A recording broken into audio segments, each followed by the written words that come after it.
Jusqu'où vont aller Bitcoin et Ethereum cette année? Est-ce que le bull market est de retour? On a vu cette semaine Ethereum exploser, on a même eu la plus grosse augmentation d'Ethereum en une journée depuis plus de 3 ans. C'est quand même un événement assez historique, faut le dire. Et ça, c'est dû forcément à tout ce qui se passe avec l'ETF sur Ethereum. Est-ce que ça change le marché? Est-ce que ça change les possibles prédictions de bull market dont tout le monde parlait? Est-ce que c'est le moment où Ethereum va prendre le lead par rapport à Bitcoin? Jusqu'où vont-ils aller cette année? Tu vas voir, je pense que le cycle actuel qu'on est en train de connaître ne se différencie pas tellement des cycles précédents. Tu connais l'adage, l'histoire ne se répète pas mais elle rime souvent. Le plus important, c'est de comprendre où elle rime pour pouvoir réussir à se préparer. Et tu vas voir, je vais te montrer une analyse que j'ai faite il y a quelques mois qui a encore plus de sens aujourd'hui. Et tu vas comprendre que le plus important en crypto, c'est pas de suivre les news, etc. C'est de se préparer à l'avance avec un plan défini et que ce plan défini, cette stratégie définie, te permet de profiter des corrections du marché et des news comme on a eu récemment. Et à la fin de cette vidéo, qui est le fruit de nombreuses heures de recherche, de croisement, d'analyse, de modèles et d'informations, tu comprendras beaucoup mieux où on en est aujourd'hui, où est-ce qu'on va et comment te préparer pour les prochains mois.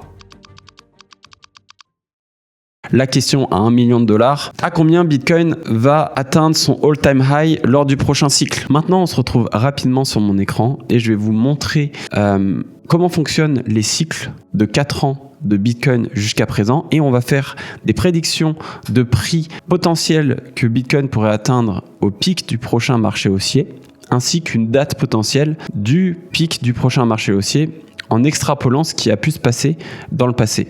Donc comme vous pouvez le voir, Bitcoin a respecté des cycles très similaires jusqu'à présent. Donc là, ce que vous voyez, c'est on est en monthly, donc c'est chaque bougie représente un mois.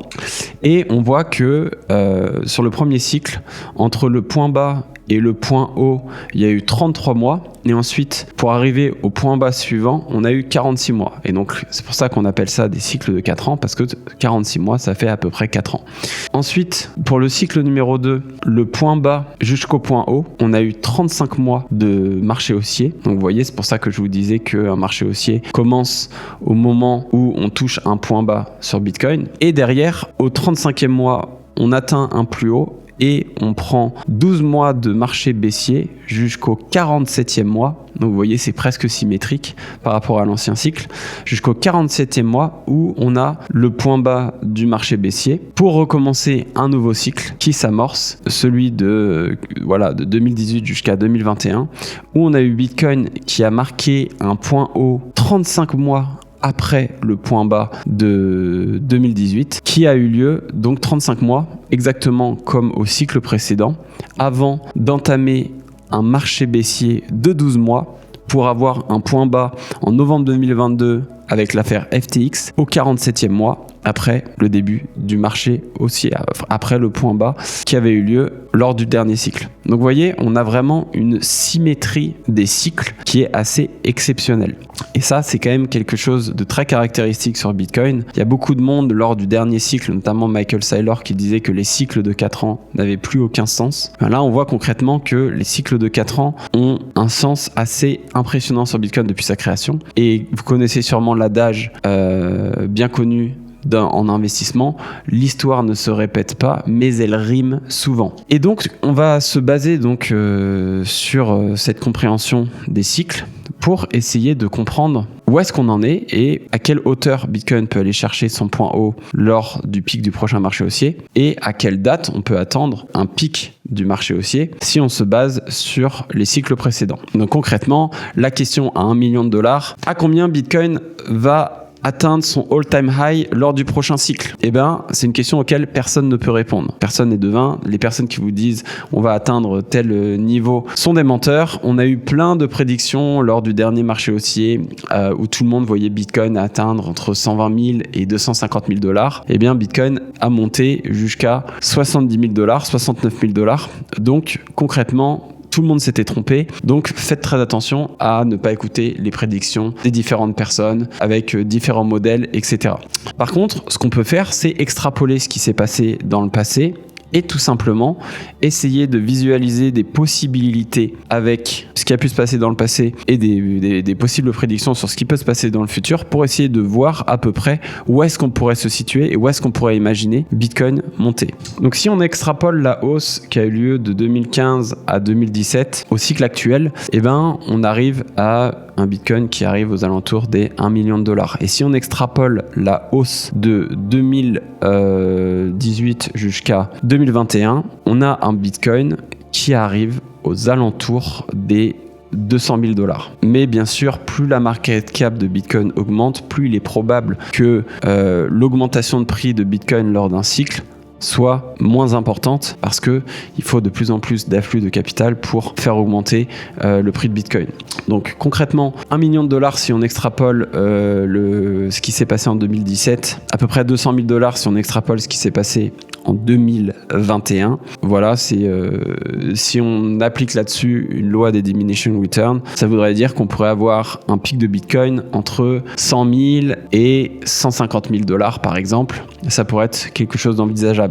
Mais encore une fois, rien de sûr à ce niveau-là. Et il ne faut pas oublier, il y a quelque chose que je trouve qui est important à prendre en compte et en considération dans cette réflexion, c'est que après l'approbation d'un ETF sur Bitcoin, ça risque de tout changer pour le marché parce que ça risque d'amener un afflux de capitaux énorme. Donc c'est aussi possible que Bitcoin aille chercher plus haut que lors de son dernier cycle pour cette raison bien précise. Donc très difficile de savoir où on va aller chercher en termes de prix. Et c'est pour ça que c'est aussi intéressant de calquer ce qui a pu se passer en termes de timing lors des derniers cycles, parce que vous voyez, on est sur des timings très similaires pour les 3 derniers cycles. Et donc, si on part du principe qu'on a une augmentation du prix du Bitcoin pendant à peu près 35 mois ou 33 mois, comme lors des derniers cycles sur Bitcoin, ça nous fait un pic de Bitcoin fin 2025 qui nous laisse donc 2 ans entiers de marché haussier, ce qui est quand même très long, et donc il y a beaucoup de choses à voir venir. Donc pour en revenir là-dessus, ce qui est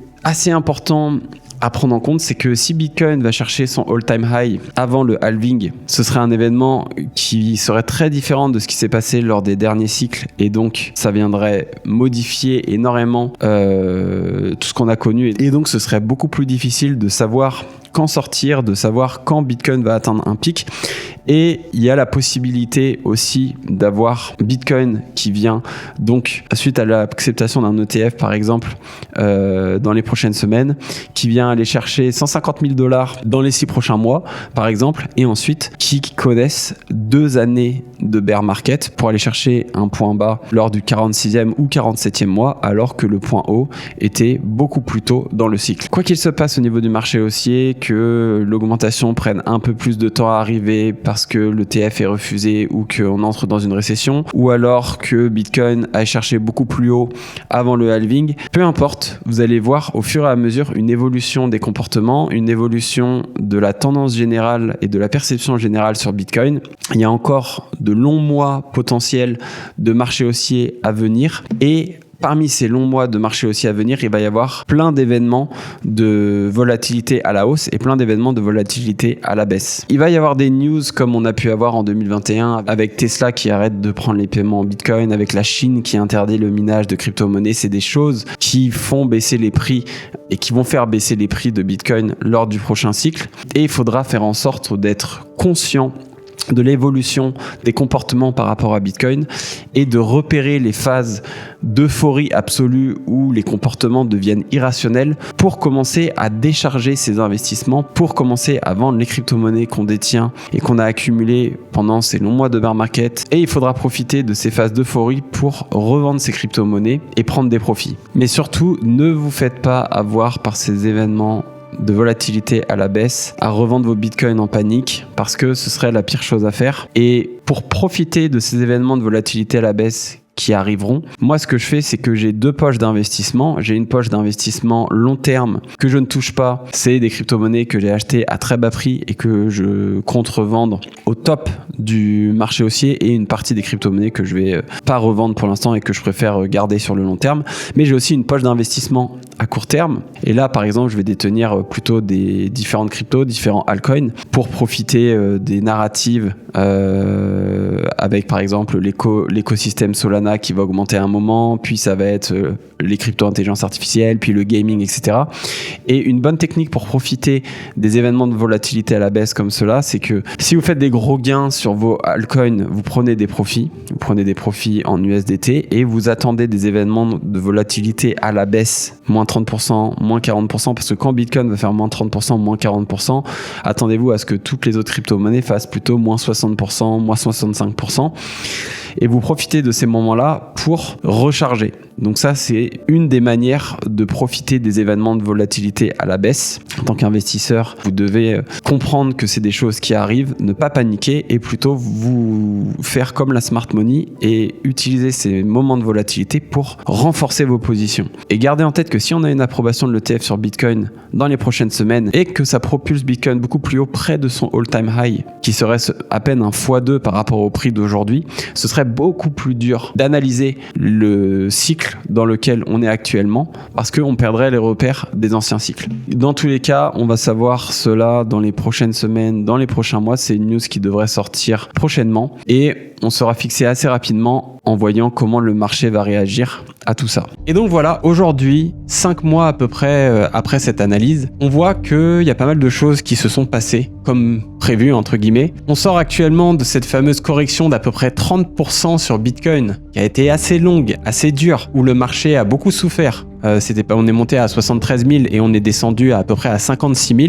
Et les altcoins se sont fait littéralement décimer. Il y a pas mal de altcoins qui ont perdu 60-70% de leur valeur. Comme à chaque fois en bull market, mais c'est vrai que c'est souvent difficile quand on est au milieu de ces moments-là à gérer et de réussir à se repositionner, etc. Mais quand tu es un investisseur préparé, tu sais que ça arrive, ce genre de choses, eh ben, tu agis en fonction. Et quand tu as un plan et qu'il est défini à l'avance, tu peux être surpris, mais tu ne peux pas paniquer. Donc là, on est clairement en train de sortir de cette grosse correction avec Ethereum qui a fait un giga rebond. Vous voyez, on a une augmentation de 30% à peu près en une semaine. Ethereum a imprimé sa plus grosse augmentation en une journée depuis plus de 3 ans. Donc c'est un événement assez historique qui est propulsé bien sûr par la possible approbation imminente d'un ETF sur Ethereum. Mais selon moi, tout ça ne change pas les dynamiques qu'il y a actuellement sur le marché des crypto-monnaies.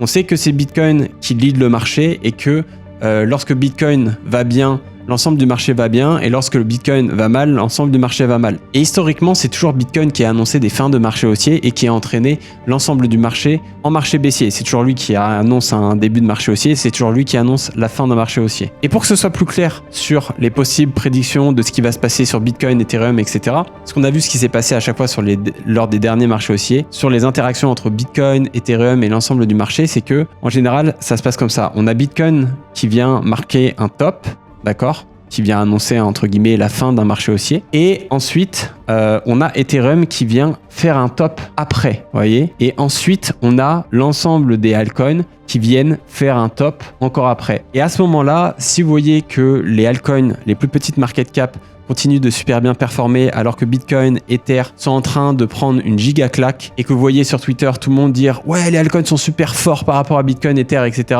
Prenez vos jambes à vos coups, vendez vos cryptos parce que en général c'est l'annonce d'un début de potentiel marché baissier et vous ne voulez pas perdre tous vos gains dans un potentiel marché baissier après avoir accumulé des gains lors d'un marché haussier. C'est pour ça que la prise de profit au fur et à mesure en marché haussier est extrêmement importante. Et n'oublie pas la stat, 90% des gens perdent de l'argent sur le marché des crypto-monnaies. C'est bien parce qu'il y a des gens qui ne revendent pas et qui se font défoncer leurs profits lors du marché baissier. Il y a sûrement un certain nombre de personnes qui arrivent à faire des gains en marché baissier, mais juste ils n'arrivent pas à extraire leurs gains du marché et ils se les font ensuite décimer dans les baisses. Que ce soit dans un dip où ils vendent à perte ou que ce soit à la fin du marché haussier où ils n'arrivent pas à sortir du marché et où ils se font défoncer pendant le bear market. Maintenant, si tu veux profiter de ce bull market pour faire un maximum de gains et aussi si tu veux éviter de perdre ton capital à cause d'erreurs que la plupart des gens font sur le marché des crypto-monnaies, il y a une vidéo de moi dans la description dans laquelle je t'explique comment je peux t'aider avec ça. En toute transparence, c'est une vidéo de vente dans laquelle je te parle de mon accompagnement, comment j'ai aidé plein d'investisseurs ces derniers mois à générer des multiples sur leur capital. Donc si tu aimes bien mon contenu, tu peux aller la voir. Sinon, passe ton chemin, peu importe, ça va pas changer ma journée. Merci d'avoir regardé cette vidéo. J'espère que tu l'as trouvée instructive et like cette vidéo pour que d'autres personnes puissent la voir. Envoie-la à un ami et abonne-toi si c'est pas encore fait pour pas rater les prochaines. On se retrouve pour une prochaine vidéo. À bientôt.